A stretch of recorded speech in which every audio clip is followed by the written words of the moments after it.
no two ways about it. What we're going through right now is a very, very difficult and challenging time. And I certainly don't want to be the person that's sitting here like, we can be really positive and let's find the silver lining and all that kind of stuff.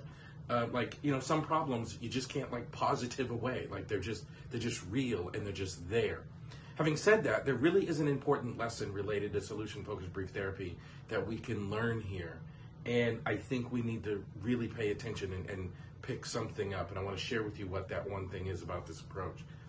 I'm getting a lot of emails these days, and I've always gotten emails like this because I think people misunderstand solution-focused brief therapy and what it does in the session and how it impacts the client.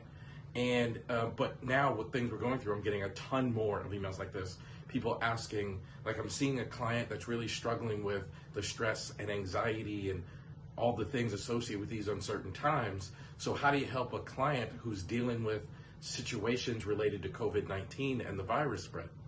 And the assumption there is, in essence, how do you help a client when the problem is not likely to be solved anytime soon?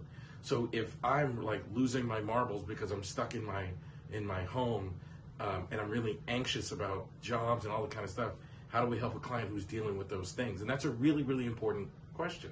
But the answer is we have to understand that solution-focused brief therapy is actually not about solving anything. It's about building something. And what I mean by that is solution-focused brief therapy does not have the agenda to solve a problem in a client's life. We have the agenda to help build the client up through our questions. And then what the client does after being built up to becoming their best self, whether they solve a problem or deal with a difficult scenario, is the client's choice. Because very often there are certain problems that can't be solved. And ultimately can be solved. I mean, even this virus, eventually we were going to get back to some level of normalcy and we'll go back to work and we'll go back to, restaurants and all those things will kind of go back to some level of normal. But it can't be solved immediately and it's not in the client's control. And sometimes the thing that the client has to achieve is to build themselves up so that they can deal with a hard situation as opposed to fixing a problem. We don't want to take on the pressure and stresses of it's our responsibility to fix the client's problem. That's not what solution-focused brief therapy is about. Solution-focused brief therapy is about building up the client, not necessarily solving the problem. The client is going to do that once they are built up. If it's a solvable problem within their control and something they can take care of, then the client goes off and solves the problem. But if it's something like this, where it's I'm likely to wake up tomorrow still in a quarantine situation and still on the verge of lockdown. Many people around the world already locked down and still dealing with social distancing and physical distancing and avoiding our friends and loved ones. That is likely to still be my reality tomorrow. So I can't say, suppose you woke up tomorrow and that was solved because it's not likely to be solved. But I can say, suppose you woke up tomorrow and you were somehow your very best self in spite of this situation. What would you notice?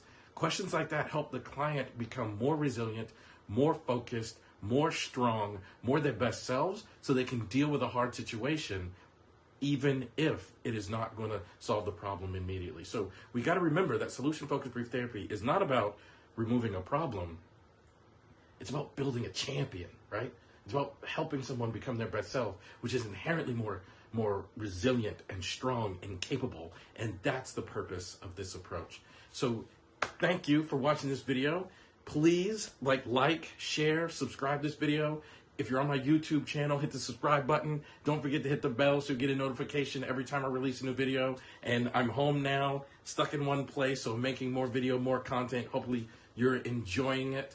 If you're watching on my website, or if you're not watching on my website, head on over to elliottconnie.com. Subscribe to my email list. I got lots of stuff over there for you. And in the meantime, since we are still in a state of lockdown and physical distancing and all those things, elbow bump. See you.